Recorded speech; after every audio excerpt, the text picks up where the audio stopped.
At 7 o'clock, we have Penn State, who's 3-3, traveling to Iowa, who's 4-2. Iowa favored by 3 points on Peacock. Drew Aller's gone 103 of 159, threw for 1,100 yards, 8 touchdowns, 3 interceptions, but his season is over. Katron Allen has had 70 carries for 467 yards and 7 touchdowns, and Devontae Ross has had 16 catches for 240 yards and 3 touchdowns. Mark Gronowski's had gone 85 of 130, thrown for 743 yards, 3 touchdowns, 3 interceptions.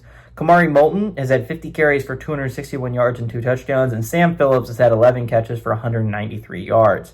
Penn State is 18-14 against the Hawkeyes all time. Last game did go to Penn State in 2023, and Penn State has won 7 of the last 9 times these two teams have played. Penn State has not gone on the road and beaten Iowa, though, since 2019. Kirk Ferentz, during his tenure as the Iowa head coach, is 10-9 against the Nittany Lions.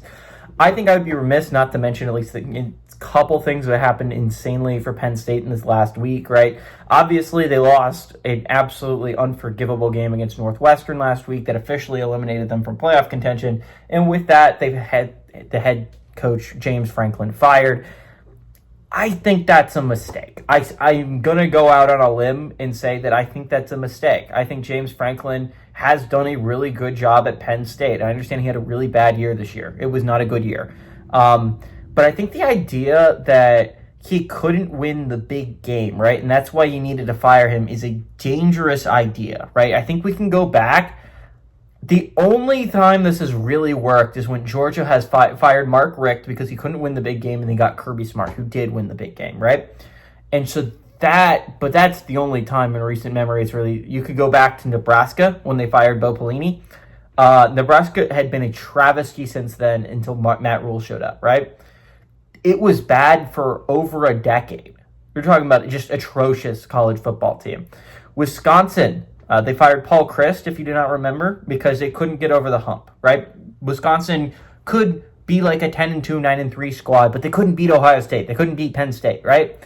And so they fired Paul Chryst, and they got Luke Fickell, and Fickell has done bad things to that program. You're talking about a proud program that has gone bowling every year since, like, the early 2000s. They were on 20 straight years of going bowling. And the second year under Fickell, they didn't go bowling. And they're not going to go bowling this year. You can go Tennessee. They fired their head coach because he couldn't get over the hump. And they had over a decade of incompetence. It is a mistake to fire a coach because he can't get over the hump. Because, good job, you're not going to be able to get over the hump again. And you're instead going to be losing every year. That's my opinion on it. The other side of this is Iowa, right? This looked like an elimination game for both these teams, and I was going to pick Penn State. I'm going to go Iowa. Like, Penn State's offense has been really bad this year, and with no Aller and going against one of the best defenses in the Big Ten, I don't think it's going to get better. Now, Iowa has a ridiculously hard schedule to try and make itself into a college football playoff team. It was doomed from the start. They have 3 ranked games still in their schedule, a home game against Oregon and road games to USC and Nebraska. It's going to be tough for the Hawkeyes. But this is still a very good Hawkeyes team. Again, a Hawkeyes team that lost by 3 to Iowa State and barely lost to Indiana. And kept an Indiana offense in check that, keep in mind, is one of the best in the entire Big Ten. This is a very good Hawkeyes team that just had a rough draw of the schedule that I think can absolutely be competitive and win some of these games that I mentioned coming up. I think the Hawkeyes stay in playoff contention here. I don't think this goes well for the Nittany Lions. I like the Hawkeyes to win, and I like the Hawkeyes to cover that spread.